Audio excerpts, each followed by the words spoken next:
Hi guys, good morning. Welcome back again to today's episode of Learning English with Bibe.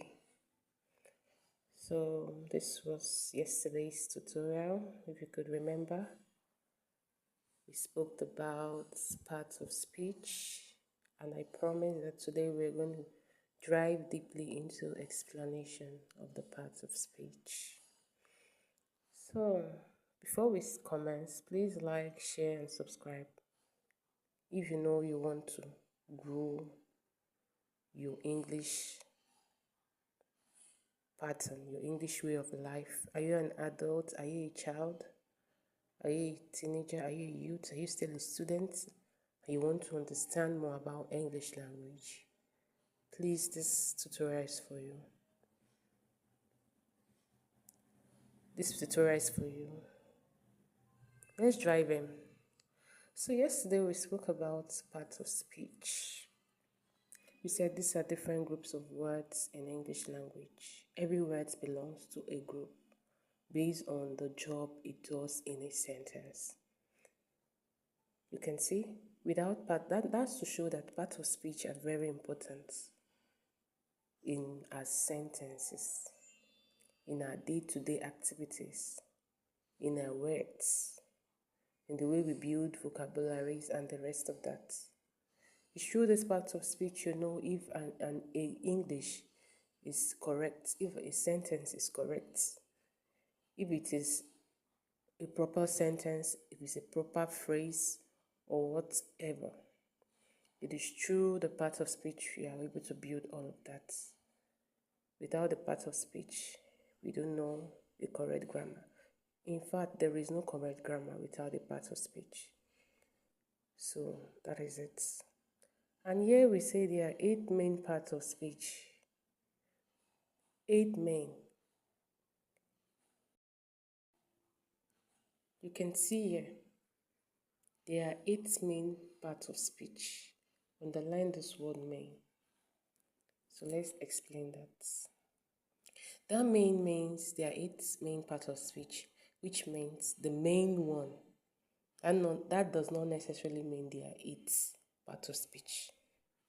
These are just the main part of speech we use in our schools. But in other words, it means there's still another one. There's still other part of speech, or there's still another one to add to it. It will make it more than one. That's just what it means. So we have the noun. A noun can be a person, a thing, or anything. A pronoun, we use this in place of a noun. Verbs shows a state of being.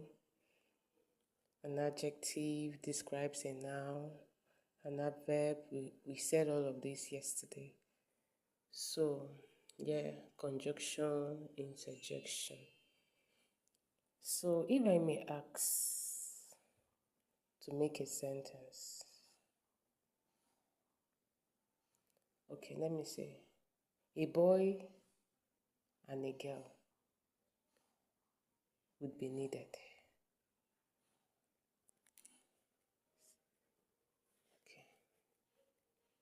Okay, a boy and a girl.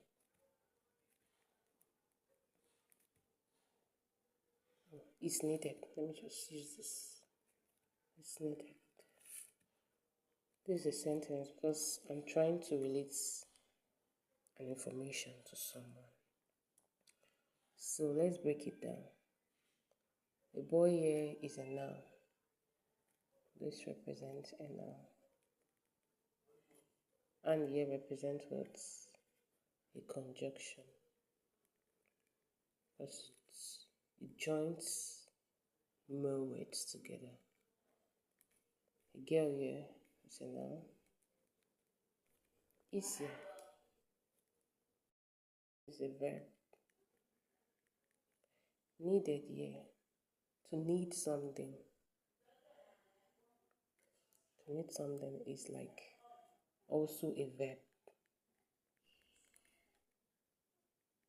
So This one, this A is, what aspect does this A falls into? This A is a determinant. This A, determinant.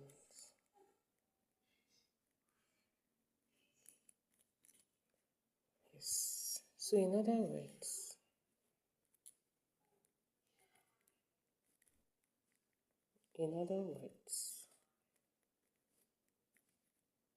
we have 9 parts of speech. The 9th one is known as the determinant.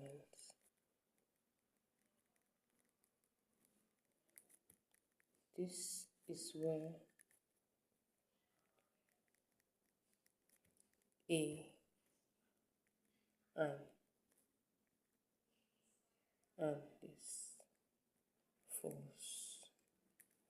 So this A and are the examples of the determinants. So we have 9 parts of speech and not 8 parts of speech. Thank you so much for watching. I'll see you in our next class, where we'll dive deeply into types of noun, pronouns, verbs,